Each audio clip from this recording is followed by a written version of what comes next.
Hello and welcome to another Nosgoth News Network with me, Basilim. There's been a lot of interesting stuff in the fandoms this week. A lot of stuff that actually came out of the blue, caught us all by surprise. And the first thing we have to talk about is Tomb Raider. Because Tomb Raider, if you haven't noticed, there was a Nintendo Direct earlier in this week and sat right in the middle. Unexpected, no hints this was coming. Was the announcement of a Tomb Raider 1 to 3 remaster, something that Tomb Raider fans have been clamoring for years. If you saw any of the stuff around the Legacy of Kain survey, some of the vocal stuff against the Legacy of Kain survey, that was from people that wanted a Tomb Raider remaster. People in that fandom have wanted a Tomb Raider remaster for years. I believe the feeling is essentially that classic Lara has been forgotten. Well, classic Lara is coming back. The remasters are by Aspyr, and they look absolutely gorgeous. I mean, we have to look at the difference between a remaster and a remake.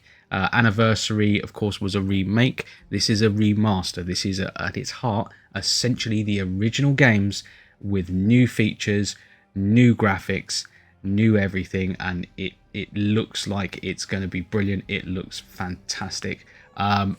Honestly, I'm really happy for them.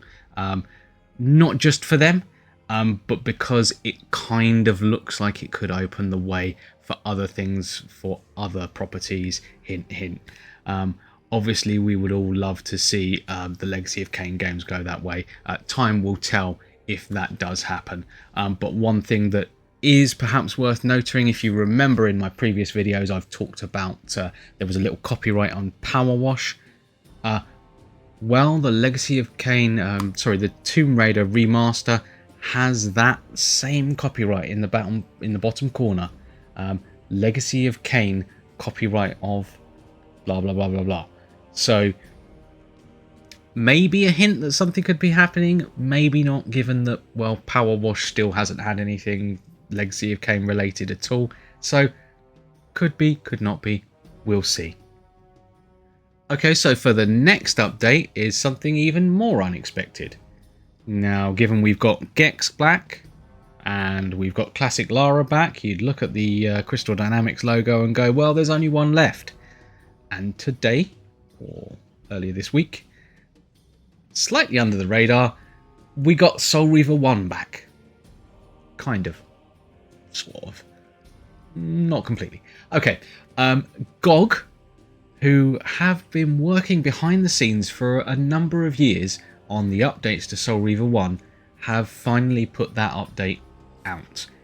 It looks like it might not be completely finished, but everything is in there that you would expect. So all of the support for modern platforms is there. All of the old videos are back in there in their full glory. It kind of restores it to the vanilla state that we've been wanting for years. No more relying on dodgy fan patches with numerous bugs. It does so many things. It's stripped out a lot of the problems. It's corrected the audio. You don't have to be constantly going into debug menus and switching everything like that. It's got the proper save system that was there originally. It's just a breath of fresh air to have it back. Admittedly, it's not perfect. It still has some issues, and it's worth saying it is only there on GOG for people who already have the game. So you can update it if you have the game on GOG. You cannot buy it again as yet, and it's not on Steam. But it is a huge step over what was there originally. I would probably say it's not up to the standard of the SR1 remaster, but we'll see what they do in terms of that moving forward.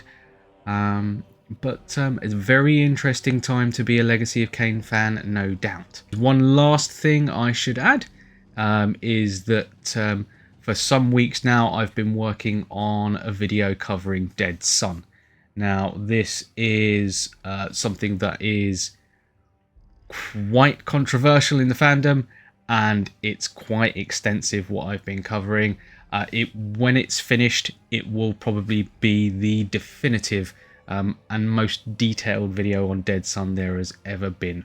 And I will guarantee that for most people, there will be things they've not heard of before. Most people, there will be things they don't know. But this will be a deep, deep, deep dive into the lore of Dead Sun. I thought since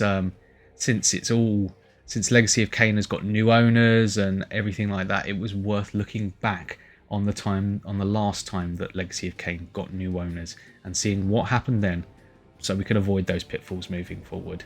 So worth a look for everyone, certainly. That's all for me from now.